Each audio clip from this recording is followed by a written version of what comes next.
Sir. जी बिस्मिल्लाहिर्रहमानिर्रहीम। Respected student,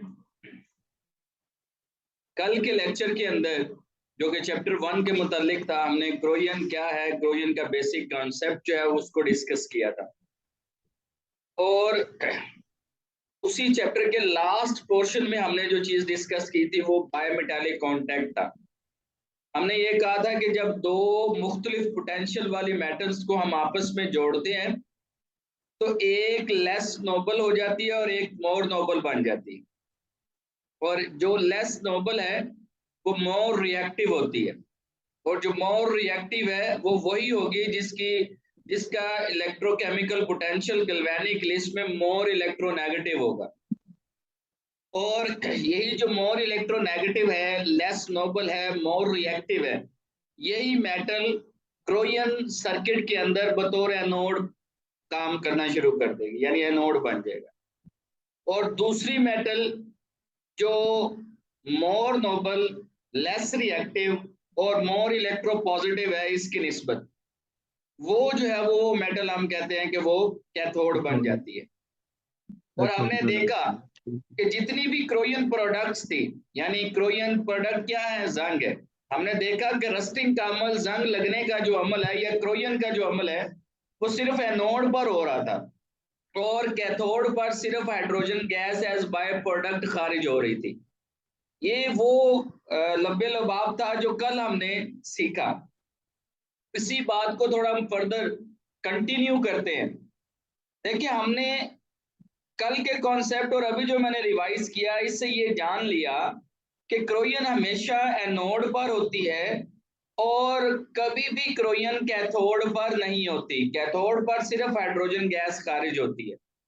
यही वजह है, याद रखें, कि अगर आपके पास कोई भी मेटल आती है, स्पेशली अगर स्टील मेटल आती है, तो आप देखें कि स्टील को क्रोयन से बचाना चाहते हैं तो आपके जहन में सबसे पहली बात आएगी कि क्यों ना हम अपनी स्टील को कैथोड बना दें। क्योंकि अगर हम स्टील को कैथोड बना देंगे तो वो कैथोडिकली प्रोटेक्ट हो जाएगी।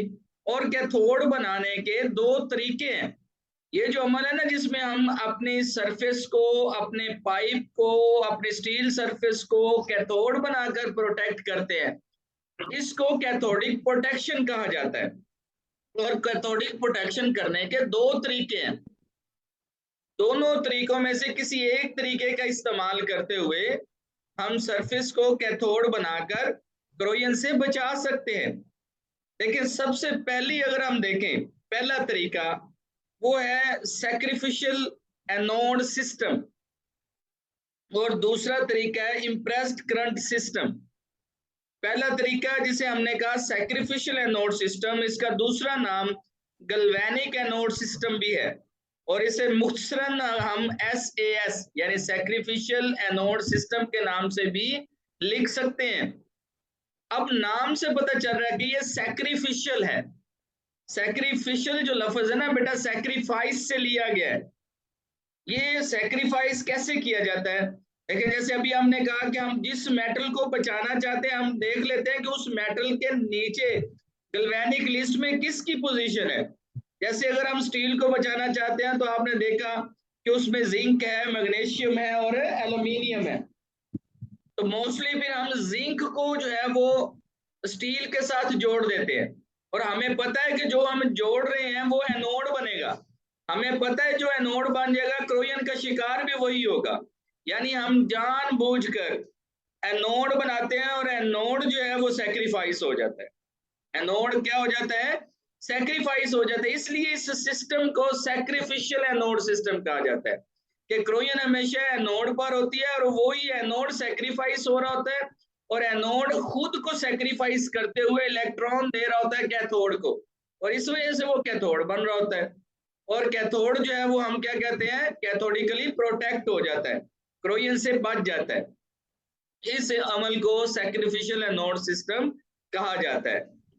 उम्मीद है आपको समझ आ गई होगी। एक छोटा सा वीडियो क्लिप देखते हैं जी, उसमें जो है ना वो ज्यादा बात क्लियर होगी इंशाल्लाह।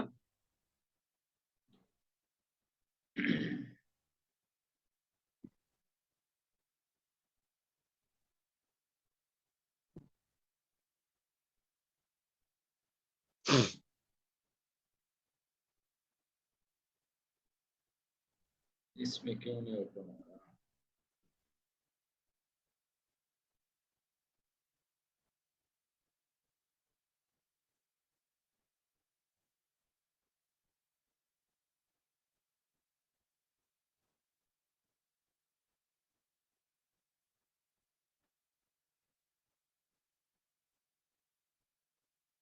ये मेरा ख्याल स्पोर्टिव नहीं है, करना पड़ेगा।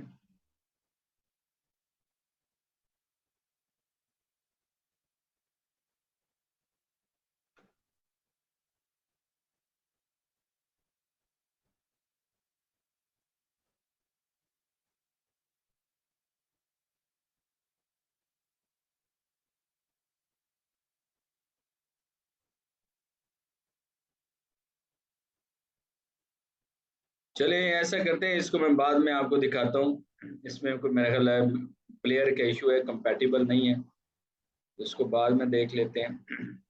लेकिन इसके साथ पैरेलल जो चीज़ मैं आपको यहाँ से थोड़ा वाज़ेह कर देता हूँ। आप देखें ये जो एक सैक्रिफिशियल एनोड सिस्टम है, इसको लगाने का तरीकेकार क्या है, कैसे हम इंस्टॉल करते हैं। आप देख रहे हैं कि ये जो पाइप है, ये पाइप स्टील का बना हुआ पाइप था और हम चाह रहे थे कि स्टील के पाइप को जिंक के सैक्रिफिशियल एनोड लगा दिए जाए और जिंक जो है वो क्रोड हो जाए, लेकिन हमारा स्टील का पाइप जो है वो प्रोटेक्ट हो जाए। उसको लगाने का तरीकेकार क्या है, जो कल हमने डिस्कस किया था कि दो मेटल्स को आपस में जोड़ना है, लेकिन जोड़ने के लिए हमें मेटालिक पाथ की जरूरत होती है। दो मेटल्स को आपस में जोड़ना है और जोड़ने के लिए किस चीज की जरूरत है, मेटालिक पाथ की जरूरत है। और वो मेटालिक पाथ जो है वो कॉपर वायर का इस्तेमाल करते हुए आप कर सकते हैं।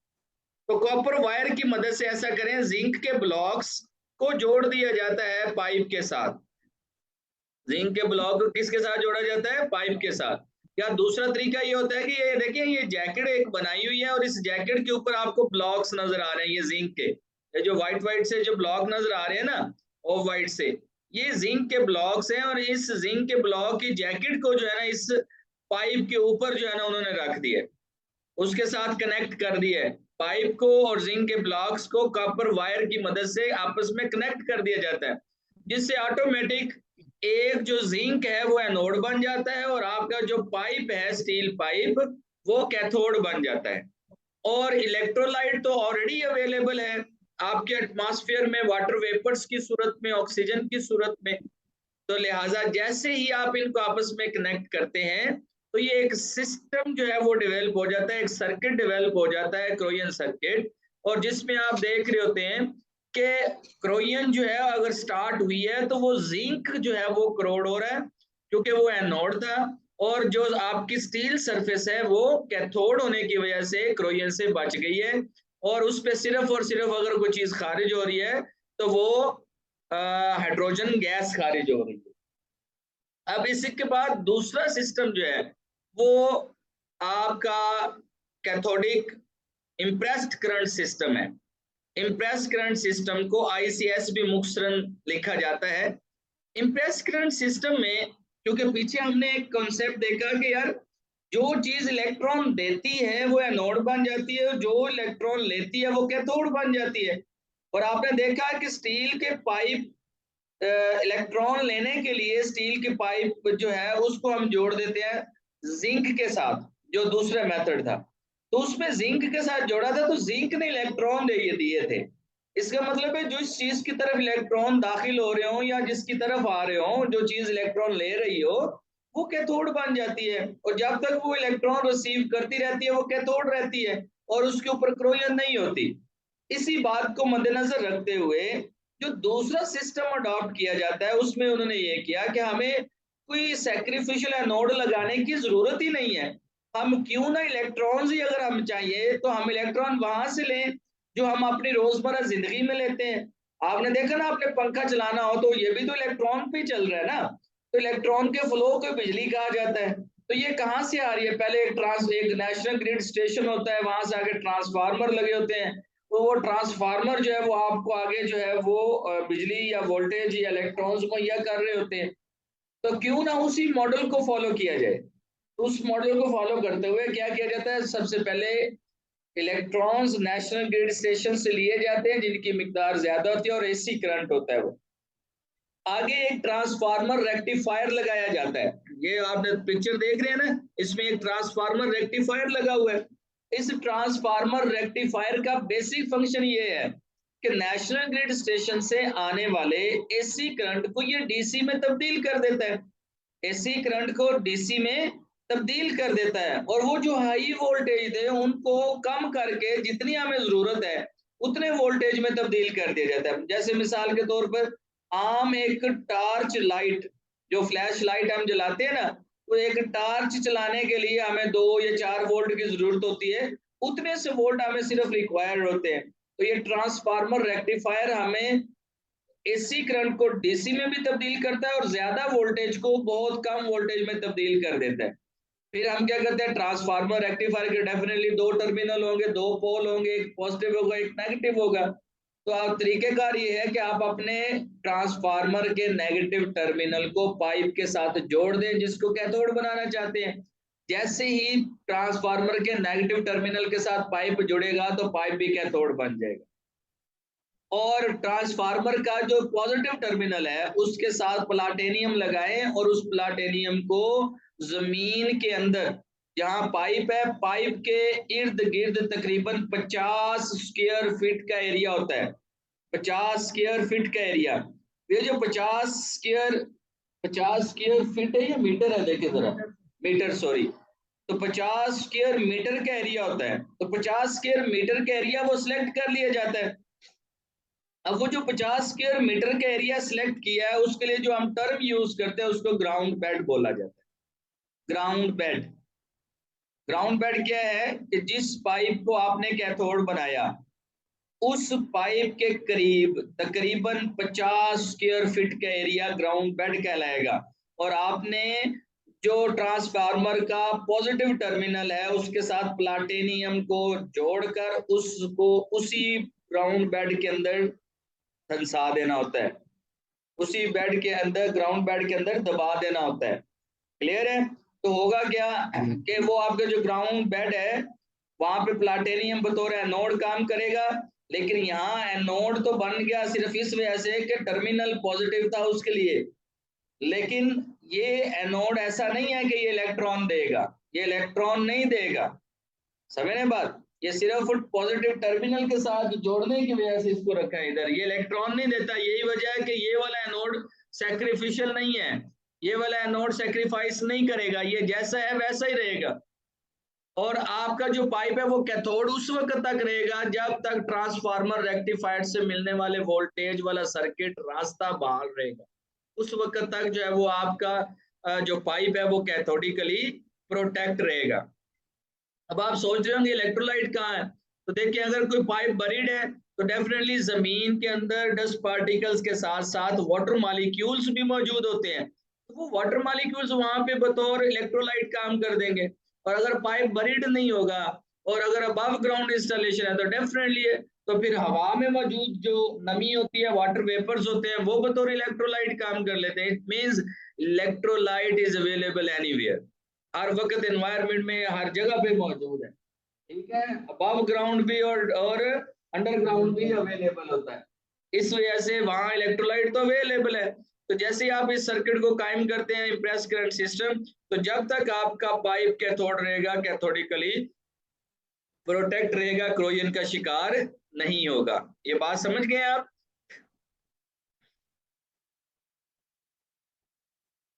ये देखें, ये ट्रांसफार्मर रेक्टिफायर की पिक्चर जो है ना वो बनाई है, ये यूनिट होता है इस तरह का। अब आप एक चीज जरा गौर कीजिए, जब कैथोडिक प्रोटेक्शन का यूनिट लगा दिया जाता है तो फिर बतौर इंस्पेक्टर काम ये होता है कि यार जाएं और देखें कि जितने वोल्टेज पाइप को दिए गए हैं क्या अभी तक वो वोल्टेज उसमें फ्लो कर रहे हैं, उतने इलेक्ट्रॉन उसमें फ्लो कर रहे हैं या नहीं कर रहे। अगर कर रहे हैं तो इट में सर्किट अभी बहाल है, रिपेयर की जरूरत नहीं है, हमारी सरफेस अभी प्रोटेक्ट है। और अगर वो वोल्टेज उसमें फ्लो नहीं कर रहे तो डेफिनेटली कहीं ना कहीं से सर्किट ब्रेक हो गया है, अब रिपेयर एंड मेंटेनेंस की जरूरत पड़ गई है। यानी अब इस वक्त आपने क्या करना है कि जो आपने सीपी कैथोडिक प्रोटेक्शन कायम की है, अब आपने उसकी करनी होती है मॉनिटरिंग। क्या करनी होती है? मॉनिटरिंग। मॉनिटरिंग करने के लिए सीपी पोस्ट कायम की जाती है। सीपी पोस्ट, अभी हम जो टॉपिक पढ़ रहे हैं वो क्या है? सीपी मॉनिटरिंग, कैथोडिक प्रोटेक्शन की मॉनिटरिंग। कैथोडिक प्रोटेक्शन मॉनिटरिंग में सबसे पहला क्या कायम किया जाता है? CP post. अब ये सीपी पोस्ट कैसे कायम की जाती है, इसको जरा गौर से समझेंगे। सीपी पोस्ट ऐसे कायम की जाती है कि देखें, आपने पाइप है, पाइप को जमीन के अंदर अंडरग्राउंड जो है वो ले कर दिया हुआ है। तो जमीन में जो पाइप आपने ले किया है, डेफिनेटली इस पाइप के साथ कोई कॉपर वायर का कनेक्शन करके आपको अबव ग्राउंड लेवल पे जो है वो लेके आना पड़ता है वायर को। और अबव ग्राउंड जो है ना, वहां पे कोई स्टड लगाकर उसके ऊपर वायर लपेटनी पड़ती है, ताकि हर दफा जब भी आप पाइप का वोल्टेज चेक करना चाहें तो आपको खुदाई ना करनी पड़े, बल्कि पाइप तक एक्सेस आपको उसी वायर की मदद से मिल जाए। इसलिए वायर को पाइप के साथ जोड़ के जमीन के वायर लाकर ऊपर एक स्टड सा बना हुआ होता है, उसके ऊपर लगा दी जाती है। और अब आपने इसमें चूंकि वोल्टेज चेक करने हैं, तो जो आला आपने चैप्टर नंबर 1 में सीखा था, copper sulphate half cell reference electrode, तो उसी आले की मदद से आप यहाँ पे वोल्टेज मेजर कर सकते हैं। और वो तरीकेकार क्या है?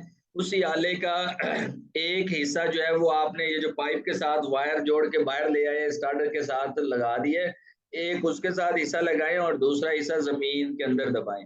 क्योंकि जमीन को एनोड बना चुके हैं, पाइप को आप कैथोड बना चुके हैं। जैसे ही सर्किट पूरा हो जाएगा, दोनों के साथ कनेक्शन होगा, तो वोल्ट मीटर आपको बता देगा कि इसमें इतने वोल्टेज जो है वो अभी वो गुजर रहे हैं या मौजूद हैं। अगर हैं तो फिर डेफिनेटली अभी हम तक हमारा जो सीपी सिस्टम है वो अभी तक कारगर है, अभी तक काम कर रहा है। और अगर नहीं है तो फिर डेफिनेटली हमें रिपेयर एंड मेंटेनेंस की जरूरत पड़ती है। इसको मैं चला के देखूं, शायद इसमें भी FLY चाहिए, वो कहते हैं।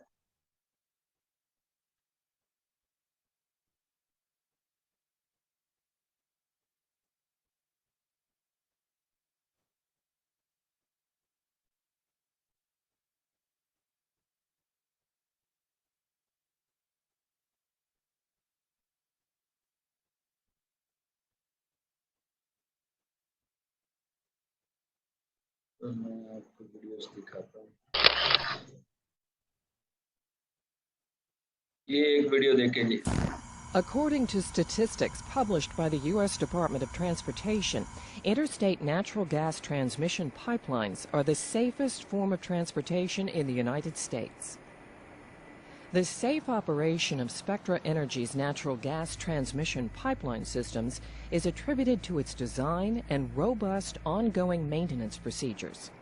Part of these comprehensive procedures includes safeguards against corrosion. Corrosion occurs all around us on a daily basis. It is nature's slow reaction to metal, which causes it to rust and deteriorate over time. However, with proper material selection, construction techniques, and maintenance practices, corrosion can be prevented. In this example, a piece of bare metal is buried in the ground and comes into direct contact with the soil. देखिए, वो यहाँ क्या बताना चाहता है कि एक मिसाल दे के आपको समझाना चाह रहे हैं कि मिसाल के तौर पर एक बेयर मेटल है। बेयर मेटल है यानी जिसके ऊपर अभी पेंट नहीं हुआ। जैसे इस बेयर मेटल को आप जमीन के अंदर बरी करेंगे तो सॉइल के साथ वो कांटेक्ट में आ जाती है। तो सॉइल में चूंकि ऑलरेडी इलेक्ट्रोलाइट मौजूद है वाटर मॉलिक्यूल्स की सूरत में, तो इसलिए जैसे उसके साथ कनेक्ट आएगा तो होने के बाद इसी ही बेयर मेटल में से इलेक्ट्रॉन निकलना शुरू हो जाएंगे और ये एनोड बन जाएगी बेयर मेटल, जिसकी वजह से ये जंग का शिकार हो जाएगी। The result, a naturally occurring electric current flows from the metal into the surrounding soil, causing corrosion. A very effective method of preventing this natural occurrence involves a two-step process, which Spectra Energy uses in its pipeline projects. दो तरीकेकार है। पहला तरीकाकार ये होता है कि ये देखें, जैसे कि आप पाइप के ऊपर कोटिंग करें, और कोटिंग के लिए आमतौर पर जो स्पेक्ट्रा एनर्जी की जिसकी मिसाल ये दे रहे हैं, ये गैस का पाइप था, तो इसके ऊपर जो उन्होंने कोटिंग की वो फ्यूजन बॉन्डेड इपॉक्सी पेंट की FBE कोटिंग इसे बोलते हैं। फ्यूजन बॉन्डेड इपॉक्सी पेंट, ठीक है। तो ये देखिए स्प्रे हो रहा है, fusion First, the pipe is bonded covered with a epoxy paint coating जो है वो material अप्लाई known किया as जा रहा है। fusion bonded epoxy or ये जो FB. पेंट किया है ना, ये बेसिकली समझ लें प्राइमरी लाइन ऑफ प्रोटेक्शन है। ये पेंट जो है ये क्या है, प्राइमरी लाइन ऑफ प्रोटेक्शन है। यानी इसने सबसे पहले तो सरफेस के ऊपर बैरियर प्रिंसिपल के तहत ये फ्यूजन बॉन्डेड इपॉक्सी पेंट जो है वो क्योर होता है और एक ऐसी इम्परमिएबल लेयर बना देता है सरफेस के ऊपर कि जिसमें से इलेक्ट्रॉन गुजर ही नहीं सकते।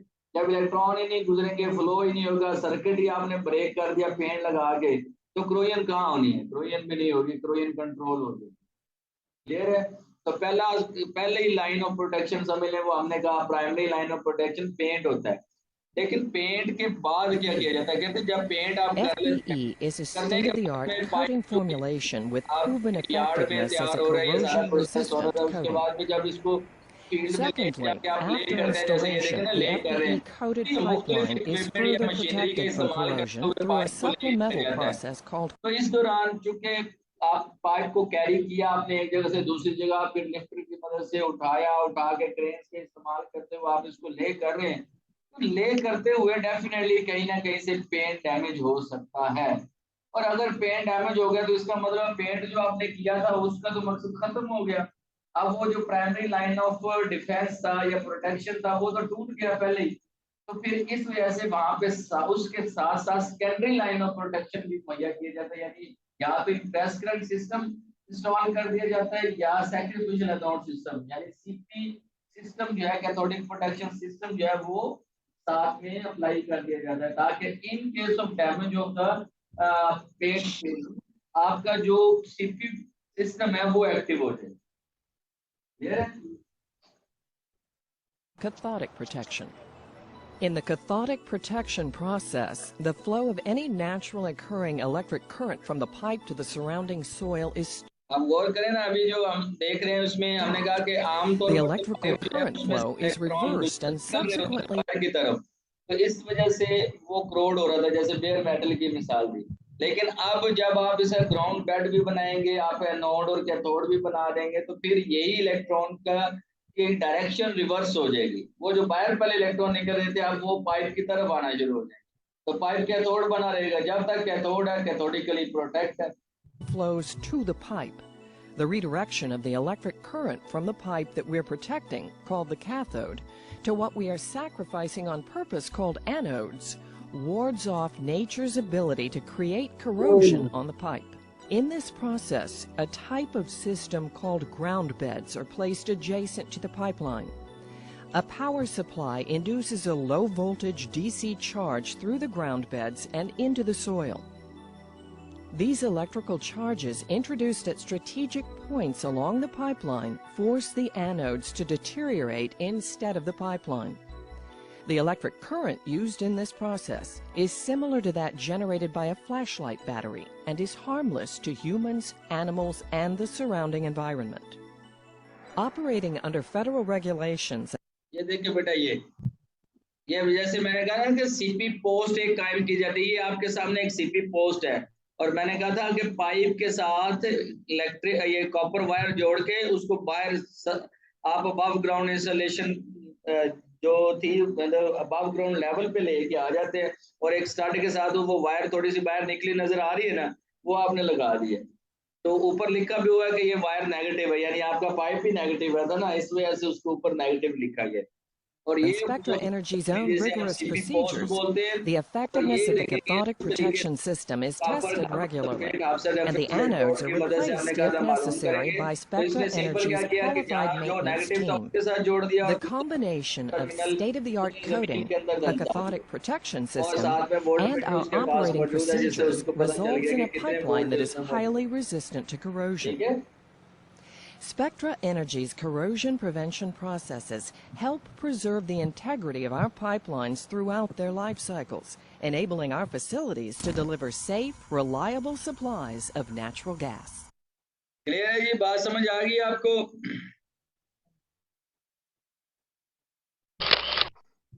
जी सर। एक छोटा सा टॉपिक रह गया, सेकंड लास्ट टॉपिक है इस चैप्टर का, और वो है जनाब इंटरफेरेंस। इंटरफेरेंस क्या होता है? देखें, बाज दफा ऐसा होता है बेटा कि आपने मिसाल के तौर पर कोई इम्प्रेस करंट सिस्टम इंस्टॉल किया हुआ है और आपने जमीन को ग्राउंड बेड यानी एनोड बना दिया और आपने पाइप को जो है वो पहले कैथोड बनाया हुआ है। अब आप चाहते हैं कि वहां जहाँ पे ऑलरेडी इम्प्रेस करंट सिस्टम से कोई एक सरफेस ऑलरेडी प्रोटेक्टेड है, तो वहां आप चाहते हैं कि एक नई सरफेस भी वहां पे जो है ना, एक नया पाइप भी वहीं से गुजारा जाए। अब अगर ये जो नया पाइप आप वहां से गुजारते हैं, बेसिकली इसी को हम इंटरफेरेंस बोल रहे हैं कि हम वहां से गुजारना चाहते हैं जहाँ पे ऑलरेडी एक इम्प्रेस करंट सिस्टम इंस्टॉल्ड है। अब एक पाइप है मिसाल के तौर पर ऑलरेडी लगा हुआ और वो प्रोटेक्टेड है, वो कैथोडिकली प्रोटेक्टेड है और आपने जमीन को भी एनोड बनाया हुआ है। अब एनोड भी मौजूद है और कैथोड यानी पाइप भी मौजूद है, जिसे प्रोटेक्टेड लाइन कह सकते हैं। अब जो नई पाइप आप बिछाना चाहते हैं ना, अगर आप नई पाइप जैसे ही बिछाएंगे उस जमीन में रखेंगे, उस जमीन के साथ जिसको ग्राउंड बेड बनाया हुआ है, जैसे ही ग्राउंड बेड वाली जमीन के साथ अटैच होगा, टच होगा आपका नया पाइप, तो वो भी एनोड बन जाएगा। प्राइमरी एनोड आपका पहले ऑलरेडी जमीन है और ये सेकेंडरी एनोड बन जाएगा और ये क्रोयन का शिकार हो जाएगा। अब आप तो चाहते हैं कि जनाब इंटरफेरेंस को भी डील कर ले, आप चाहते हैं कि एक तो पहले ऑलरेडी प्रोटेक्टेड है, जो नया भी इंस्टॉल करना चाहते हैं हम वो भी प्रोटेक्टेड हो जाए, वो भी क्या हो जाए, वो भी प्रोटेक्टेड हो जाए। क्लियर है? अब इसको डील करने के तरीके हैं तीन। तीनों में से कौन सा तरीका इस्तेमाल करना है, ये आप डिसीजन बतौर इंस्पेक्टर नहीं करते, ये बल्कि जो साइट पे इंजीनियर मौजूद होता है वो डिसाइड करता है। तो on the description of engineer ये डिसाइड होता है कि जनाब कौन सा मेथड अडॉप्ट करना है। अब मेथड क्या है? तीन मेथड है जी। पहला मेथड ये है कि मिसाल के तौर पर आपके पास एक पाइपलाइन है जो कि प्रोटेक्टेड पाइपलाइन है ऑलरेडी, और एक नई आप लगाना चाहते हैं। वो जो नई लगाना चाहते हैं उसको हम कह देते हैं कि ये अफेंडिंग पाइपलाइन है। पहले वाली पाइपलाइन जो प्रोटेक्टेड थी उसको क्या कह रहे हैं? Protected pipeline. और जो दूसरी वाली है जो हम नई लगाना चाहते हैं इसको हम कह रहे हैं अफेंडिंग पाइपलाइन। क्या कह रहे हैं? अफेंडिंग पाइपलाइन। अगर आप कोई, मैंने कहा मैयर नहीं लेते, कुछ भी नहीं करते, आप अफेंडिंग पाइपलाइन को जैसे ही जमीन के अंदर अपनी तरफ से दबा के चले जाएंगे, तो चाहे उसके साथ आपने सिस्टम लगा भी दिया है तो फिर भी वो आपकी अफेंडिंग पाइपलाइन है, सेकेंडरी नोड बनकर क्रोजन का शिकार हो जाएगी। लिहाजा जरूरी है कि आप इस इंटरफेरेंस को डील करें। मैंने कहा तीन तरीके हैं। पहला तरीका ये है कि आप दोनों जो अलग अलग अफेंडिंग और प्रोटेक्टेड पाइपलाइन अलग अलग है, आप ऐसा करें दोनों को आपस में जोड़ें, और जोड़ें जहां जहां पे आसानी के साथ इनको आप जोड़ सकते हैं, जो इनके नजदीक तरीन हिस्से बनते हैं, पॉइंट बनते हैं, वहां पे इनको ज्वाइंट करें। और उनको ज्वाइंट करने का तरीका क्या है? कॉपर वायर की मदद से जोड़ दें, या एक प्लेट मिलती है जिसे हम डॉबलर प्लेट बोलते हैं। क्या बोलते हैं? Doppler plate. तो या उस डॉबलर प्लेट की मदद से या कॉपर वायर की मदद से उन दो अलग अलग प्रोटेक्टेड और अफेंडिंग पाइपलाइन को आपस में जोड़ दें ताकि दोनों कैथोड हो जाएं, दोनों का पोटेंशियल सेम हो जाए। क्लियर है? एक तरीका ये है। दूसरा तरीका ये है कि उसी तरह इन दोनों को आपस में जोड़ें, या कॉपर वायर की मदद से या आप डबलर प्लेट की मदद से। लेकिन एडिशनल क्या करें? दूसरे तरीके में एडिशनल आपने ये करना है कि इन दोनों को आपस में जोड़ दें, दोनों पाइपलाइंस को, और इनके साथ जिंक के ब्लॉक्स रख दें। क्या रख दें? जिंक के ब्लॉक्स रख के उनको जोड़ दें, यानी सैक्रिफिशियल एनोड सिस्टम भी वहां पे अप्लाई कर दें। तो मेरे पास दोनों पाइप्स को, ऑफेंडिंग और प्रोटेक्टेड पाइपलाइंस को आपस में जोड़ दें, चाहे वो डबलर प्लेट से जोड़ें या कॉपर वायर की मदद से जोड़ें। जोड़ने के बाद इनके साथ जो है वो जिंक के ब्लॉक्स भी साथ अटैच कर दें, यानी सैक्रिफिशियल एनोड सिस्टम लगा दिया जाए। ये दूसरा तरीका है। तीसरा तरीका जो है वो क्या है? तीसरा तरीका ये है कि जो ऑलरेडी प्रोटेक्टेड पाइपलाइन है ना बेटा, उसके ऊपर 4 layer cold applied laminate tape जो है वो अप्लाई कर दें। अब उसका तरीकेकार क्या होगा कि जो ऑलरेडी प्रोटेक्टेड पाइपलाइन है उसके ऊपर आपने कोल्ड अप्लाइड लैमिनेट टेप को रैपिंग करनी है। तरीकेकार क्या है? मैंने कहा 4 लेयर करनी है। पहला जो है वो क्लॉकवाइज रैपिंग करें, फिर आप वापस एंटी क्लॉकवाइज करें, फिर आप क्लॉकवाइज करें और फिर एंटी क्लॉकवाइज करें, तो 4 लेयर बन गई ना कोल्ड अप्लाइड लैमिनेट टेप की। तो इस तरह जो है उसकी रैपिंग कर दें, कहते हैं रैपिंग कर दें, तो फिर भी क्या होगा, फिर भी आप इस इंटरफेरेंस को डील कर सकते हैं। ये 3 मेथड्स हैं, तीनों में से जो मेथड इंजीनियर कहेगा वो अप्लाई हो जाया करता है साइट।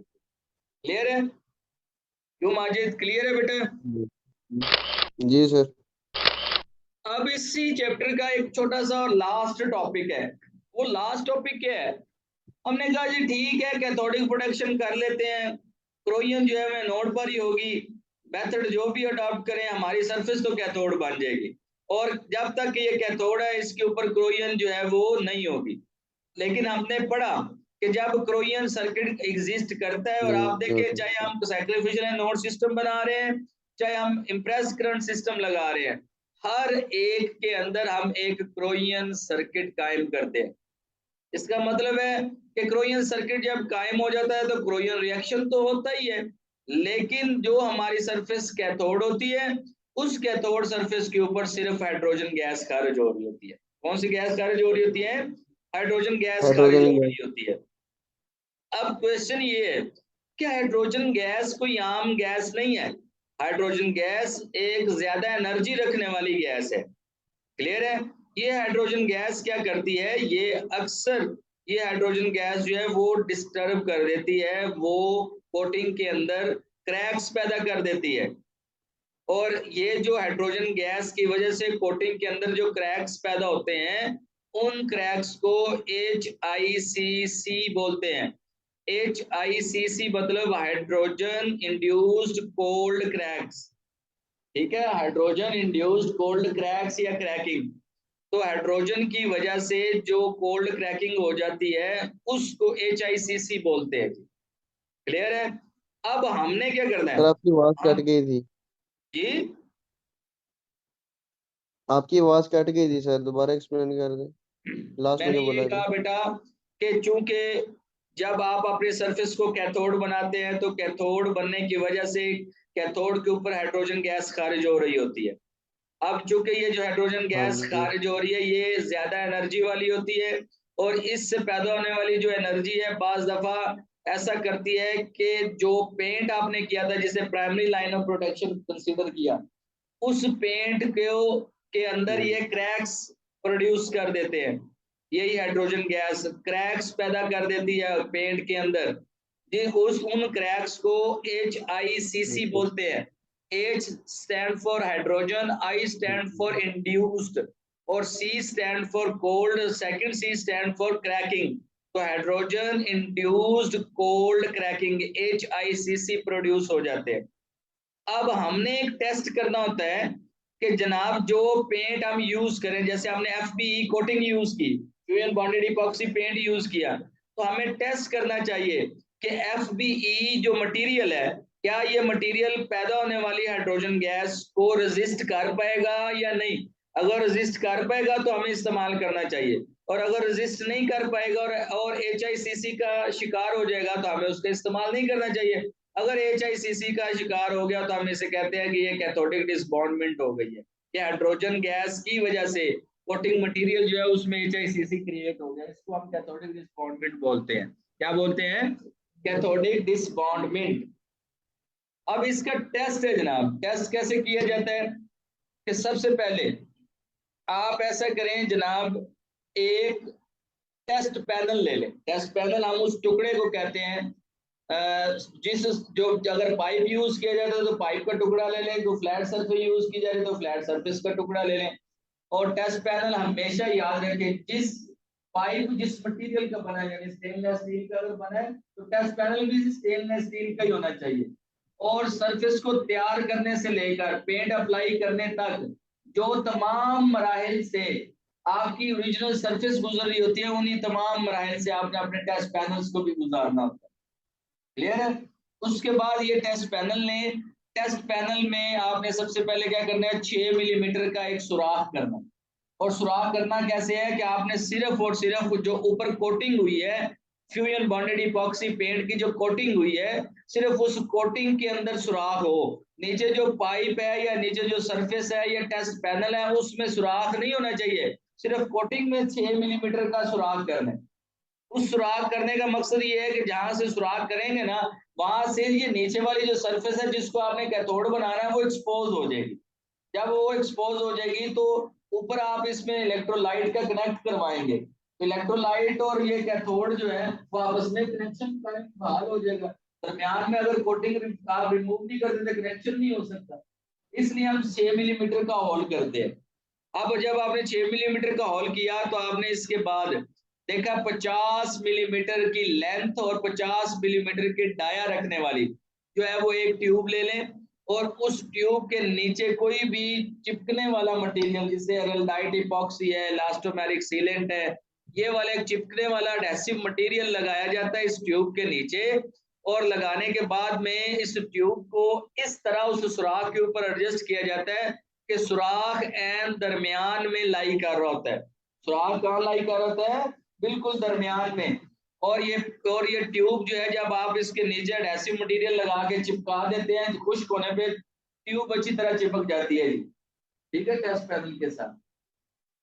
अब आपने क्या करना है जनाब, आपने ये करना है कि 3% सोल्यूशन लेना है सोडियम क्लोराइड का। कितने परसेंट? 3% आपने सोल्यूशन ले लें सोडियम क्लोराइड 3%। का। और सोडियम क्लोराइड यानी नमक वाला पानी, या तो नमक वाला पानी बतौर इलेक्ट्रोलाइट काम करेगा, तो इसलिए सोडियम क्लोराइड का 3% सोल्यूशन ले लें। और जो ट्यूब आपने चिपका दिया है सुराख के ऊपर, इस ट्यूब के का तकरीबन आधा या 3 या 2/3 हिस्सा जो है ना वो आपने इस सोल्यूशन से फिल कर देना। अब ये जो सोल्यूशन है ये सब में इलेक्ट्रोलाइट आप दे रहे हैं, क्लियर है? अब आपने सर्किट कायम करना, सर्किट कायम करने के लिए हमने कहा एनोड चाहिए, कैथोड चाहिए और इलेक्ट्रोलाइट चाहिए। जो पाइप है या जो टेस्ट पैनल है, टेस्ट पैनल को आप एक साइड से जो है वो उसके ऊपर से पेंट उतार कर, उस एक साइड से पेंट उतार कर आप उस हिस्से को बैटरी के नेगेटिव टर्मिनल के साथ जोड़ दें तो वो टेस्ट पैनल कैथोड बन जाएगा। और जो बैटरी का पॉजिटिव टर्मिनल है वो क्या करते हैं, वो जो इस ट्यूब के ऊपर आप एक सुराख देख, अपने एक ढक्कन देख रहे हो, ढक्कन के अंदर एक सुराख है, इस सुराख के जरिए एनोड जो है वो नीचे लटका देना है। और लटकाना इस तरह है कि एनोड कनेक्ट हो रहा हो दरमियान में जो 3% सोल्यूशन ऑफ सोडियम क्लोराइड यानी इलेक्ट्रोलाइट दिया, तो इलेक्ट्रोलाइट और एनोड आपस में कनेक्ट हो जाएंगे और नीचे से डेफिनेटली वो कैथोड कनेक्ट है, तो सर्किट पूरा हो जाएगा ना, एनोड कैथोड और इलेक्ट्रोलाइट। जैसे ही आप सर्किट पूरा होगा तो क्रोयन रिएक्शन स्टार्ट हो जाएगा। अब क्रोयन रिएक्शन स्टार्ट होगा तो डेफिनेटली जो आपने एनोड लटकाया है उसमें क्रोयन हो रही होगी, और जो आपकी सरफेस है जिसको आपने कैथोड बनाया, टेस्ट पैनल को कैथोड बनाया, वहां पे हाइड्रोजन गैस खारिज हो रही होगी। वहां पे क्या खारिज हो रही होगी? Hydrogen gas. गैस खारिज हो रही होगी। क्लियर है बेटा? जी सर। अब देखें जब वो हाइड्रोजन गैस खारिज होती है तो ये रिएक्शन आपने तकरीबन कोई 28 दिन तक ये टेस्ट लगा रहने देना है। कितने दिन तक? 28 दिन तक जो है ना बेटा ये टेस्ट आप 28 लगा दिन रहने तक। दें। और 28 दिन के बाद आप ऐसे इसे खोलें, खोलने के बाद ऊपर से वो हटा दें, सारी ट्यूब श्यूब उतार दें, और उतारने के बाद एक नाइफ ले लें और उस नाइफ से आपने जो होल किया था ना 6 मिलीमीटर का, उसको सेंटर रखते हुए वी शेप कट लगाए, दो, एक कट लगाए, एक यूं, तो वी शेप बन जाए ना। वी शेप कट लगाना है आपने, 30 के एंगल बनते हुए वी शेप कट लगाए जी, ठीक है जी। कहते हैं जब आप कट लगाएंगे ना तो आप देखेंगे कि अगर तो HICC प्रोड्यूस हुए तो कोटिंग ऊपर उठ जाएगी, जैसे कट लगाएंगे वो ऊपर उठ जाएगी। या अगर आप वैसे नहीं उठी तो आपने जिस नाइफ से कट लगाया उसकी नोक से जो सेंटर बन रहा है ना, वहां से दरमियान से उसे उठा के लीवर ऑफ करके देखे कोटिंग, जब वो कहाँ तक उठती है, कहाँ तक उठती है। तो रिजल्ट क्या है? कहते हैं रिजल्ट ये है कि अगर तो जो कट लगाया है 5 mm, कितना? 5 mm का डिस्टेंस जो है वो समझ लें, अगर तो इतना एरिया कट से वो पेंट फिल्म उठी है तो फिर तो वो सरफेस या वो कोटिंग ठीक है। अगर इससे ज्यादा उठ गई है तो फिर इसका मतलब है ये मटेरियल कैथोडिक डिस्बॉन्डमेंट का शिकार हो जाएगा, लिहाजा ये मटेरियल हमें चेंज कर लेना चाहिए, इसकी कोटिंग नहीं करवानी चाहिए सरफेस की। समझ बात? तो इसलिए याद रखें जिस मटेरियल को जहां भी आप कैथोडिक प्रोटेक्शन देना चाहते हैं तो आपको पता है कि आपने यहाँ पे प्रेस करंट सिस्टम या सेक्रिफिशियल नोड सिस्टम लगाना है, आपने अपनी सरफेस को कैथोड बनाना है, तो जरूरी है कि जो उसमें आप पेंट मटेरियल यूज करें पहले उसको कैथोडिक डिस्बॉन्डमेंट टेस्ट कर दें कि क्या वो हाइड्रोजन गैस को रेजिस्ट कर पाएगा या नहीं। कर पाएगा तो फिर उसको लगवाएं, अगर नहीं कर पाएगा तो मटेरियल चेंज करवाएं, वो मटेरियल लगाएं जो उस हाइड्रोजन गैस को रेजिस्ट करे। देखो अगर रेजिस्ट ही नहीं करेगा और वो HICC बन जाएंगे, उसमें क्रैक्स आ जाएंगे, तो डेफिनेटली वो जहां जहां क्रैक है, जहां जहां स्प्लिटिंग ऑफ क्रैक का मतलब होता है स्प्लिटिंग ऑफ कोटिंग, तो जहां जहां कोटिंग की स्प्लिट हो गई है वो उतना एरिया ही एक्सपोज हो जाएगा सरफेस का एनवायरनमेंट के साथ, और वहां पे जंग लगना शुरू हो जाएगा। मेरे पास सही। ये बेटा आपका चैप्टर नंबर 13 जो है वो यहाँ पे कंप्लीट होता है जी। ये चैप्टर नंबर 13 था सर? ये चैप्टर नंबर 13 था जी यार ये। मैं तो इसे पहला समझ रहा था।